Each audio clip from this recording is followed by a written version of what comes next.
ನಮಸ್ಕಾರ ಸ್ನೇಹಿತರೆ, ಎಲ್ಲರಿಗೆ ತಾಯಿಸ್ ಕಿಚನ್ലേക്ക് ಸ್ವಾಗತ. ಇವತ್ತು ನಾನು ಮಾಡುತ್ತಿದ್ದೊಂದು ಪೂರಿ, ಮಸಾಲ ಪೂರಿ ಮಾಡುವ ವಿಧಾನ ತೋರಿಸಿಕೊಡ್ತೀನಿ. ಅದಕ್ಕೆ ನಾನು ಇಲ್ಲಿ ಒಂದು ಪಾತ್ರದಲ್ಲಿ 3 ಕಪ್ಪು ಗೋಧಿ ಹಿಟ್ಟು ಹಾಕಿಟ್ಟಿದ್ದೆ.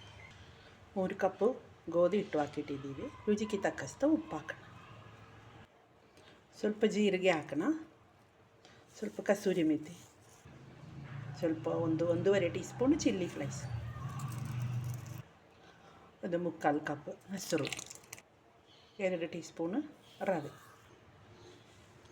ಎಲ್ಲ ಹಾಕಿಟ್ಟಿದ್ದೀವಿ.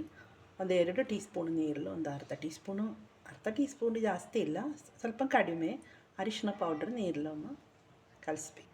ಒಂದು ಕಲರ್ ಬೇಕಲ್ಲ, ಅರಿಶಿನ ಹಾಕುമ്പോൾ ಅಲ್ಲಿ ಇಲ್ಲಿ ಎಲ್ಲ ಆಗುತ್ತೆ, ಅದಕ್ಕೆ ನೀರಲ್ಲಿ ಹಾಕಿದ್ದು. ಈ ಅರಿಶಿನ ನೀರು ಹಾಕೋಣ, 1 ಟೀ ಸ್ಪೂನು ಆಯಿಲ್ ಹಾಕೋಣ.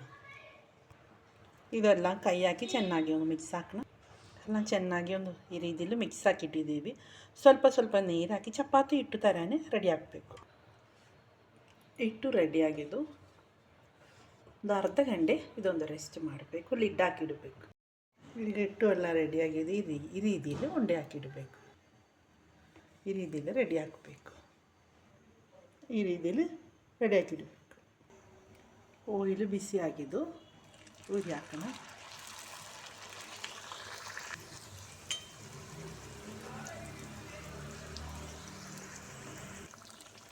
ತಿರುಗಿ ಹಾಕೋಣ.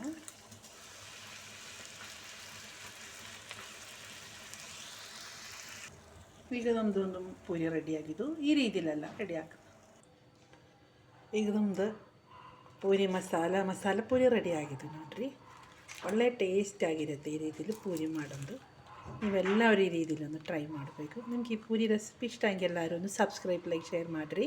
ಫ್ಯಾಮಿಲಿಗೆ ಫ್ರೆಂಡ್ಸ್ನೊಂದು ಶೇರ್ ಮಾಡಿ ಎಲ್ಲರೂ ಒಂದು ಟ್ರೈ ಮಾಡಬೇಕು. ಓಕೆ, ಬಾಯ್.